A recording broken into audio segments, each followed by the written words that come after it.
Hey, I'm Gary Pope from Late to the Table, and this is the 40 through 31 of my top 100 games of all time. Now, if you was watching the previous ones, I already explained the last video, but we're just actually going to be just talking about the games now. At this point, these are the games which I really enjoy and I'd like to be talking about as well. And plus, I just ran out of ideas. So let's go ahead and start. All right, so to start us off, we're going with number 40, Azul, made by Michael Kiesling, and it's published by Plan B Games in 2017.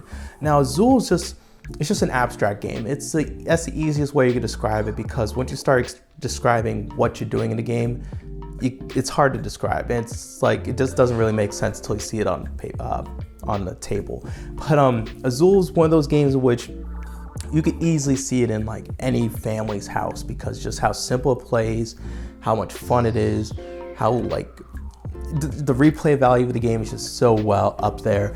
But it's just a very fun, very elegant game. It looks great too on the table. And the funny thing is that Plan B Games knows that they made a very good looking game, because I mean, they made a whole bunch of tiles that have nothing to do with the actual gameplay itself. They just made it so you could buy new tiles and make the game look different if you want.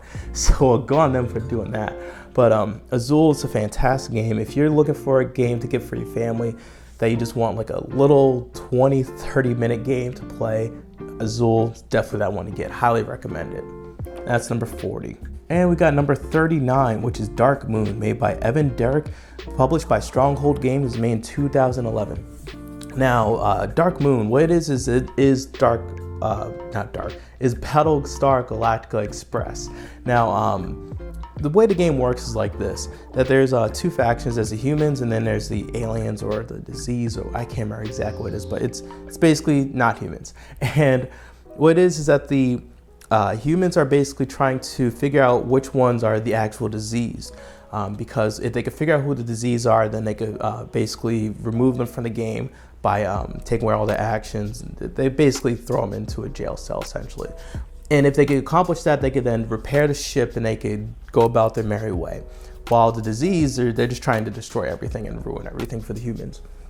Now, this is just one of those social deduction games where it's just a longer form one, where it's not one of those social deduction games that ends in about 15-20 minutes, what have you. It's one of those ones that can end, the game can go on for a little bit. Not as long as Battlestar Galactica, which could go on for hours, but this one's like a 45-minute chunk of time. So it's a very nice little bit of long-term lying that you gotta do in this one.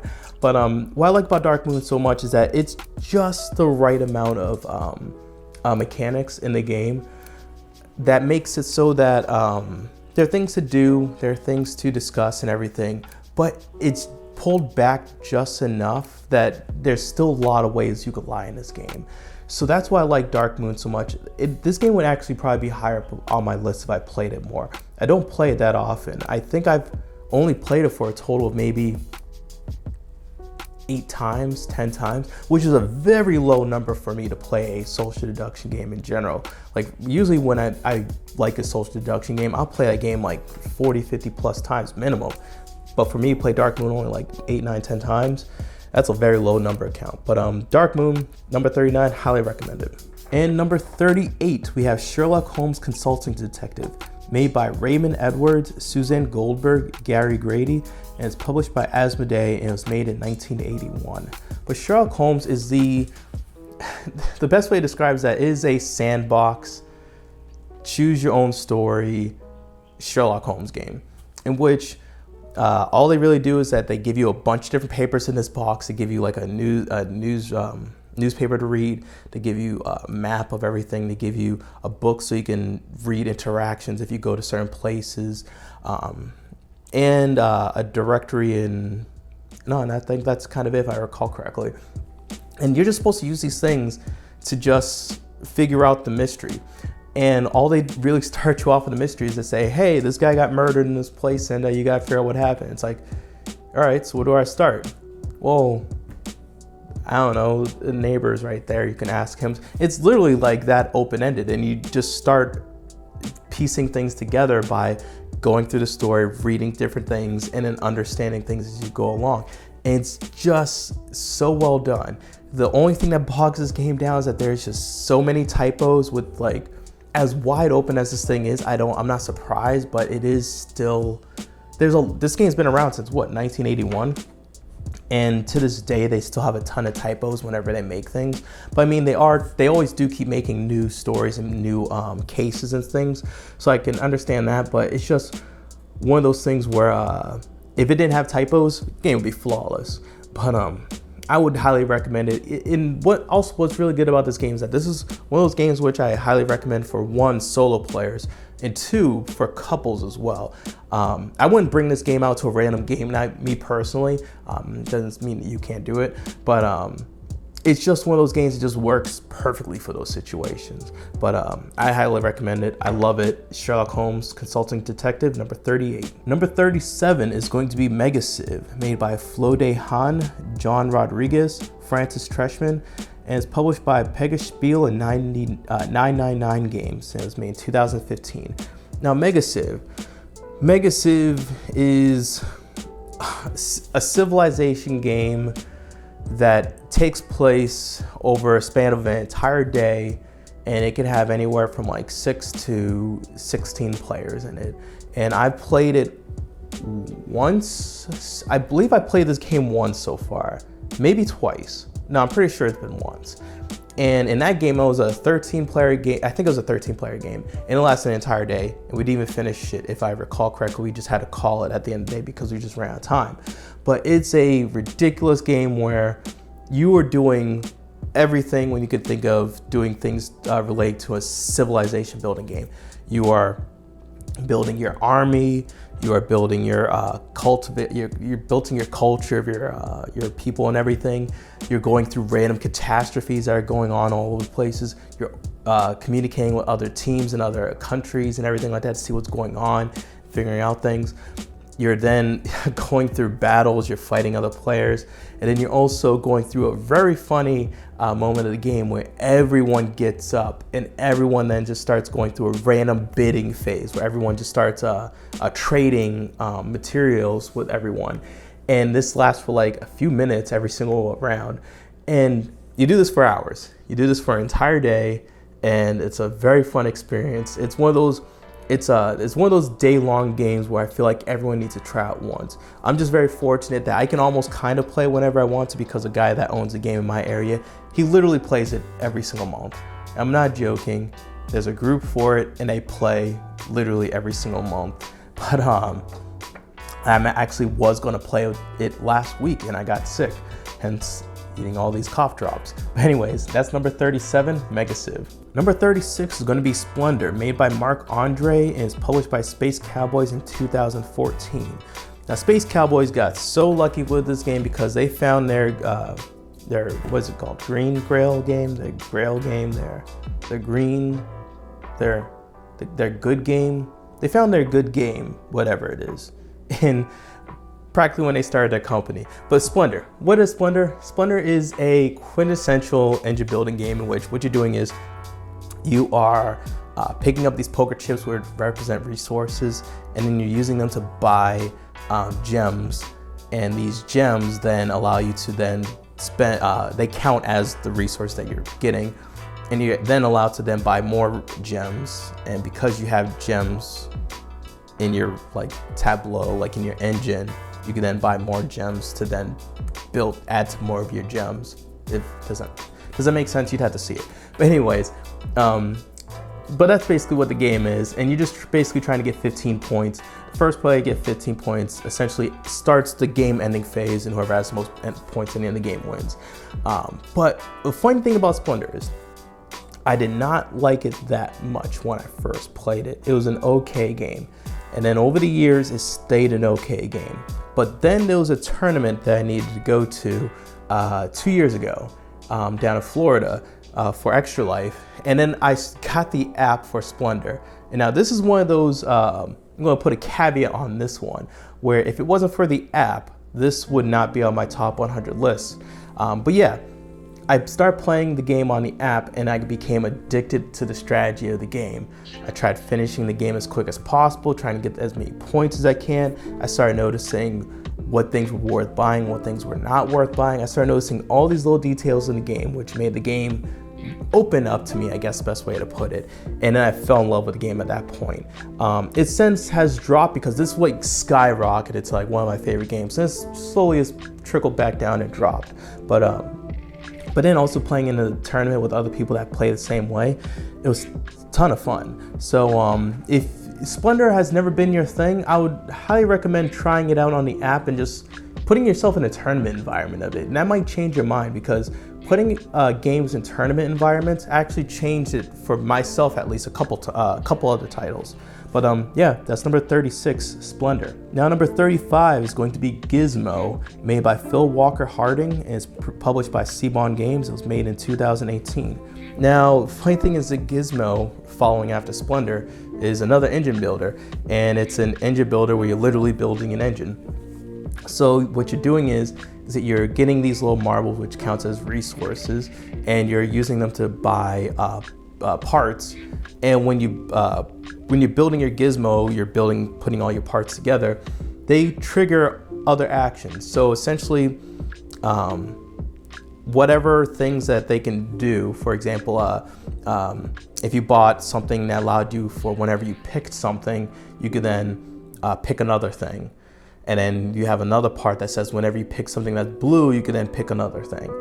Those all chain together now forever, not forever, but for the rest of the game, they'll trigger whenever those actions take place. So it's one of those games where it's like, you could really build a really cool engine that's really hyper-focused, that's really streamlined. And it's really cool how this game works because it's a super streamlined way of going about doing this. It's very clever, it's really nicely done. And it's just a really fun game. But my only issues with Gizmo right now is that compared to Splendor's, I haven't seen the depth that I noticed in Splendor. But the depth that I saw in Splendor took me a while to notice. So I might not have noticed it there in Gizmo, but I'm just really liking how fun Gizmo is right now. So if I actually then notice all the depth in Gizmo, then it's gonna shoot up. But that's number 35, Gizmo. 34 is Through the Ages, 2nd edition, made by Vlada Chvátil, and it's published by CGE. It's made in 2018. No, that's not right. I'll fix that somewhere. I'll look that up again, but there's no way that was published in 2018. But anyways, Through the Ages. Funny thing is, I cannot describe to you too much about this game. You're gonna say, Gary, how is it number 34 on your list? I'm gonna tell you why. Because I've only played Through the Ages as an app. I've never played the actual board game. And when I say I've never played the game, I've never literally have actually physically played the actual physical board game. When they released the app of this game, I actually really loved the app. It was really well done. The tutorial in it was fantastic. Even though it was a really long tutorial, I felt like it had to be that long because it had to teach you everything about the game. And there's a lot of things in this game, which probably then goes back to why I probably will maybe even never play the board game. Not that I don't like heavy games, I don't like a lot of rules or anything like that. It just seems like one of those games where there's an app now. The app seems to solve a lot of those problems where in terms of learning how to play the game, figuring it out, getting time to play it, finding other people to play the game, it solves all those problems. So why pull out the board game and play a 2-player game with someone that's going to take 4 or 5 hours when it's like, hey, I can hit up like 5-6 people that I know that like this board game in the app, and they'll probably play it over a course of like a few days or a couple days. Or if they just want to rush and play it in one sitting, then hey, we could definitely do that. So anyways, Through the Ages, it's a civilization building game in which you basically get a hand of cards. This is why it's hard to explain because I only played it through the app. But you get a hand of cards and you're using those cards to basically add traits to your civilization, whether it's warlike, if it's to be able to build more resources or new tech or new wonders or what have you. And you're just basically trying to build your civilization. And you're just trying to get more culture points than the other player. If most player who gets most culture points in the game wins. And that's basically what it comes down to. And this game would not be on my list at all if it wasn't for the app. I'm just gonna be 100% honest with that right now. But it's one of those games where it's like, I can see why a lot of people like the board game, because if they put all of that information and made it work in a board game, that's a really in-depth game. It's just a lot of things to keep track of, which I could see that being a super fidgety game. But it's a ton of fun though. The app, great app, CG. You guys did a great job with that. But that's number 34, Through the Ages. Number 33 is going to be Guards of Atlantis, made by Artum Nichiporov, and it's published by Wolf Designia, and it's made in 2015. Now, Guards of Atlantis it's a MOBA board game. If you've never heard of a MOBA, it's like a League of Legends, Dota, Heroes of the Storm, those games in which it's two teams, it's usually 5-on-5, are fighting against each other, and they're trying to take each other's towers down. Eventually, after they take out each other's towers down, they're trying to take out each other's base. Now, this game does it best, in my opinion, compared to other board games have attempted this. That includes Rum and Bones, and Rum and Bones, if I'm not mistaken, is pretty much the only other real competitor. All the ones that are kind of like, I don't even know what they are even. But Guards of Atlantis, in my opinion, does it the best by far out of all of them.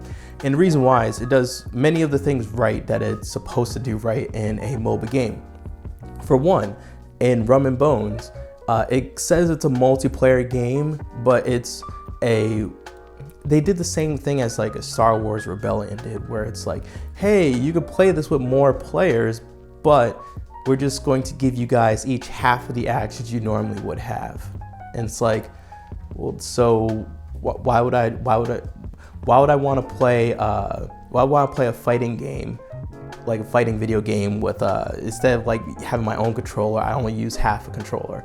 That doesn't really work for me when you do that with games. But they didn't do that with Guards of Atlantis. In this game, you are literally, if you can actually have if I'm not mistaken, the biggest game you can have in this is I think it's a 5 versus 6. I think I'd have to look at the box. Can you have 11 players in this game? I'm gonna go look real quick. I'll be right back. And I'm back, and it takes up to 11 players, which is pretty ridiculous because in most situations you think like once you get to a certain amount of players it gets really bad, but no. With Guards of Atlantis it's weird, but with the more players that's in the game, the better it gets. Even though yes, the game will get longer, but it's not like the decision making or anything like that is very slow. It's just going to take more turns, more actions. The game's pretty quick in how everything moves and stuff too as well. And I mean, you got talk with your partners and your teammates and everything and see what everyone's doing and stuff. It's a really fun, very engaging game.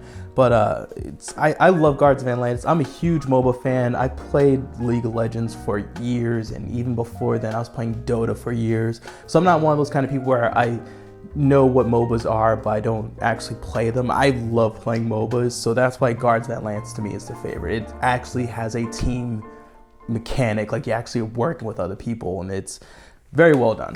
Guards of Atlantis, number 33. Number 32 is going to be Resistance Avalon, made by Dawn Escaridge, and it's published by Indie Boards and Cards. It's made in 2009. Now, Resistance Avalon is the classic social deduction game, if maybe even been the original, I don't know.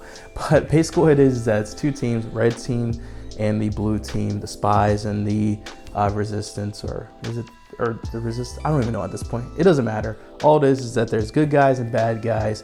The good guys are trying to figure out who the bad guys are so they can keep passing the successful missions, while the bad guys are just trying to fail the missions. And that's the entire game. And you're just basically talking with each other to figure out who's on the bad team to send on missions, who's on the good team to send on missions, and while the bad guys are trying to put themselves on missions so they can then fail them. But it's the quintessential social deduction game. It's a bare bones social deduction game, and it's still a ton of fun. My only gripe with the Resistance is that in certain groups the games can get a little bit long. There's nothing that can control the time at all. But if you play this, and that's actually one of the jokes that I have with a bunch of friends of mine, is that you can always tell who plays social deduction games a lot and who doesn't, because people that seem to have played it a lot will try to move things on, because there's a point where lying and keep telling more stories and stuff like that is not going to change people's opinions at any point. So you might as well just move on to the next point. And that's when you can notice that people that play the games a lot know that, but people that don't know that. So they'll keep trying to argue their points and keep trying to make things take longer. So it's a funny thing. But Resistance, it's a classic. There's nothing you can go wrong with Resistance if you like social deduction games. And that's why it's my number 32, Resistance Avalon. And the last one for today is going to be number 31, which is Ghost Blitz, made by Jacques Zermet, and it's published by Jacques Zerlag. I'm probably killing all of this, and it was published in 2009. Now, Ghost Blitz. What Ghost Blitz is it's basically a kid's game which someone's going to be drawing a card every round. And what that card is going to show, it's either going to show something that is 100% there, or everything in there is not there, except for one thing. You have to notice what that thing is. And that's what makes this game so hard and fun to play. But it's not harder at all. It's actually very easy, but it's just very, it's brain teasing, I guess, best way to put it. So what's going to happen is that once you notice what that thing is, you then grab it on the table. Now, in instance with the version I have, there's a gray mouse, there is a white ghost, there's a gray bathtub, there's a red blanket, and there is a, ooh, what's the last thing?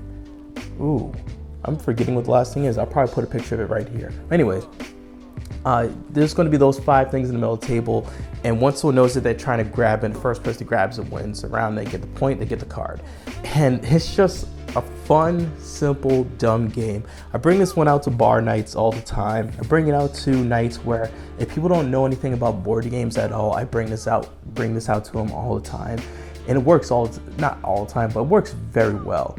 But Ghost Blitz, it's a fun game. Tiny bit confusing to explain what people are looking for at first, but then after you show them a couple times, it starts to click. And then that's usually where you see the little light bulb go off. And that's also what I really like about this game, is you have a lot of light bulb moments in where you're like, oh, okay, that's what you're talking about. But that's number 31, Ghost Blitz. And that was my 40 through 31 of my favorite games of all time. Let me know what you think in the comments down below. In particular, especially with the Through the Ages one, because a lot of people would say, no, Gary, it's a video game that you're playing. You never even played the board game, so get that off the list. But there's a lot of games that actually wouldn't be on my list if it wasn't for the app. I'd like to know what you think in the comments down below. But until next time, peace.